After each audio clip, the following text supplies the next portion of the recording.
Shalom anak-anak, selamat pagi. Bagaimana kabar kalian hari ini?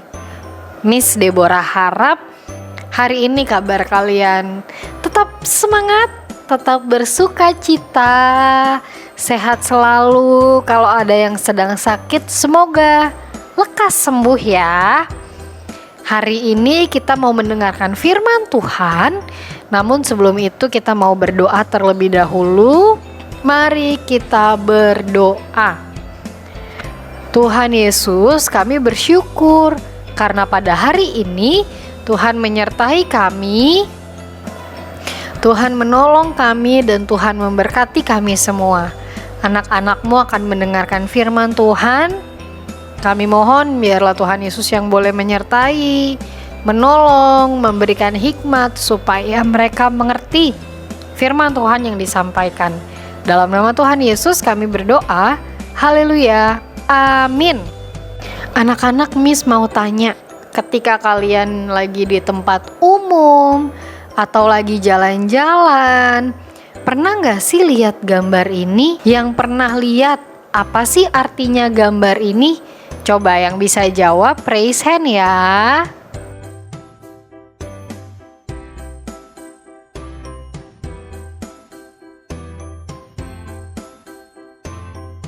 Ya, betul sekali. Gambar ini artinya adalah tidak boleh membuang sampah sembarangan.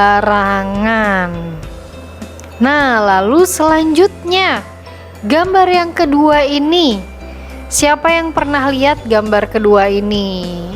Apa sih arti dari gambar yang kedua ini? Yang boleh tahu raise hand, nanti Miss Wali kelasnya akan memilih.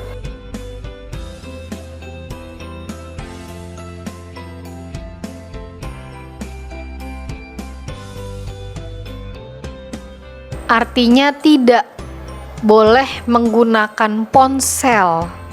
Nah, menurut anak-anak di Indonesia, apakah setiap orang ketika melihat tanda itu tidak boleh buang sampah, tidak boleh bermain handphone atau menggunakan ponsel, apakah semua orang di Indonesia sudah menaatinya atau ada yang belum taat? Coba kasih pendapat, raise hand, silakan.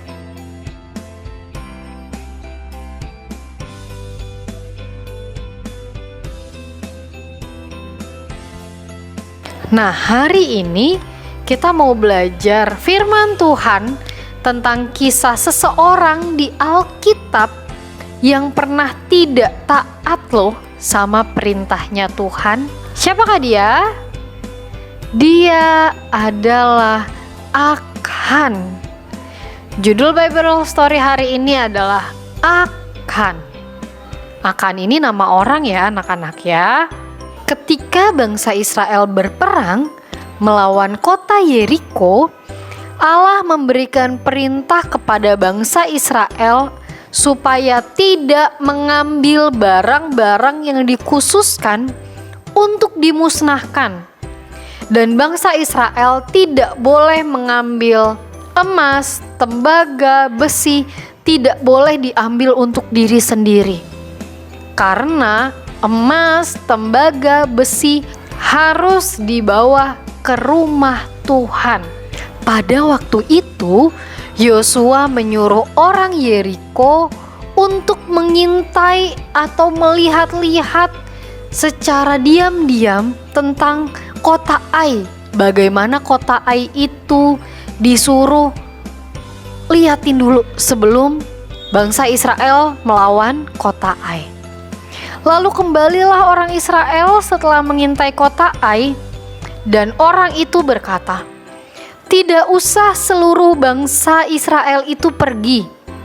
Biarlah hanya kira-kira 2.000 atau 3.000 orang yang pergi untuk melawan kota Ai. Sebab orang-orang di kota Ai itu hanya sedikit saja." Akhirnya anak-anak, berangkatlah kira-kira 3.000 orang dari bangsa Israel. Berperanglah orang Israel melawan kota Ai, tetapi ternyata bangsa Israel kalah. orang Israel melarikan diri dari orang-orang Ai dan dari peperangan melawan kota Ai, kira-kira 36 orang tewas atau meninggal. Yosua melihat itu, Yosua langsung menggoyahkan jubahnya. Yosua sedih dan Yosua langsung sujud, mukanya sampai ke tanah di depan tabut perjanjian Tuhan. Dari pagi sampai sore, tua-tua Israel juga ikut menaburkan debu di kepalanya sebagai tanda kesedihan karena bangsa Israel kalah dan 36 orang harus mati dari peperangan itu. Akhirnya anak-anak, Tuhan berkata kepada Yosua, ada orang Israel yang telah berbuat dosa. Orang itu melanggar perjanjianku.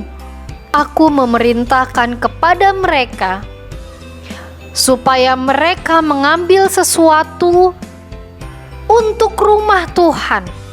Tetapi ada orang Israel yang mengambil sesuatu dari Yeriko dan dicuri, disembunyikan dan ditaruh, disimpan di antara barang-barangnya.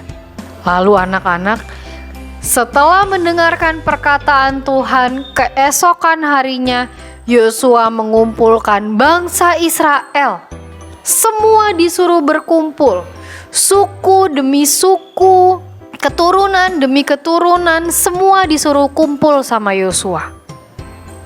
Setelah Yosua mencoba mencari siapa yang mencuri, didapatilah pencurinya adalah Akan bin Karmi bin Zabdi bin Serah dari suku Yehuda. Berkatalah Yosua kepada Akan, anakku, hormatilah Tuhan Allah Israel dan mengakulah di hadapannya. Katakanlah kepadaku apa yang kau perbuat, Akan. Jangan sembunyikan perbuatanmu kepadaku. Itu kata Yosua kepada Akan. Lalu Akan mengakui semua perbuatannya di hadapan Tuhan, dilihat oleh Yosua dan seluruh orang Israel. Lalu Yosua menyuruh orang untuk masuk ke dalam kemahnya Akan dan mengambil jubah, emas, perak yang dicuri oleh Akan. Mereka mengambil semuanya itu, membawanya ke hadapan Yosua dan ke hadapan semua orang Israel dan di hadapan Tuhan. Kemudian Akan mendapatkan hukuman, yaitu semua orang Israel melempari dia dengan batu.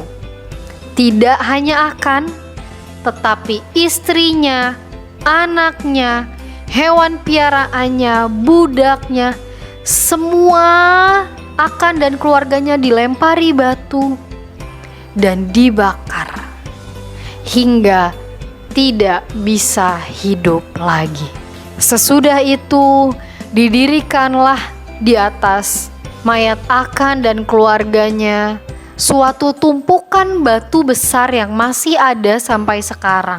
Setelah Akan dihukum, Tuhan sudah tidak marah lagi kepada bangsa Israel, dan bangsa Israel berperang lagi melawan kota Ai.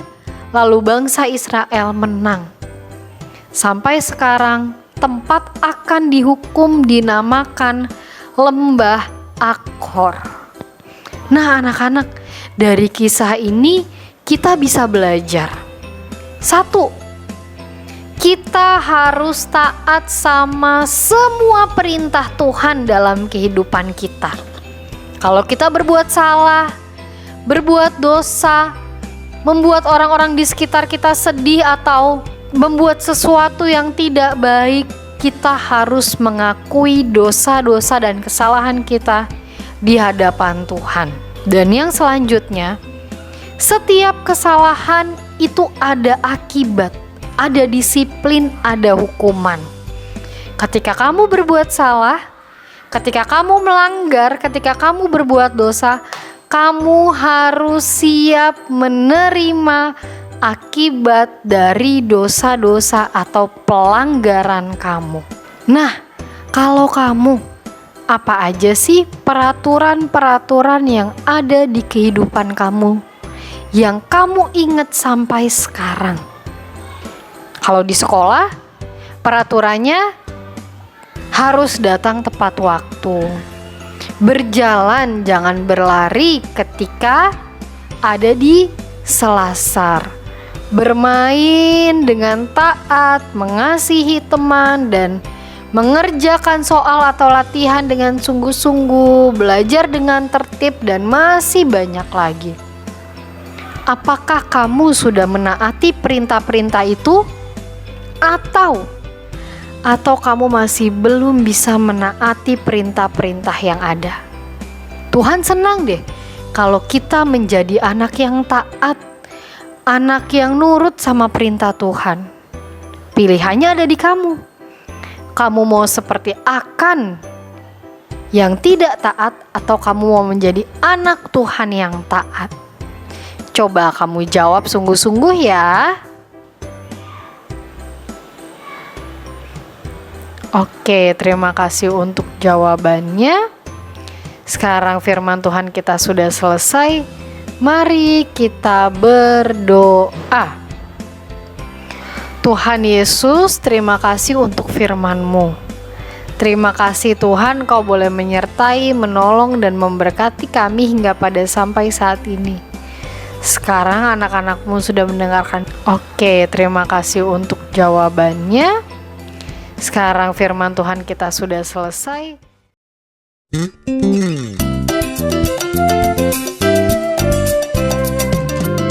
Obey, obey, oh. Obey, obey, oh.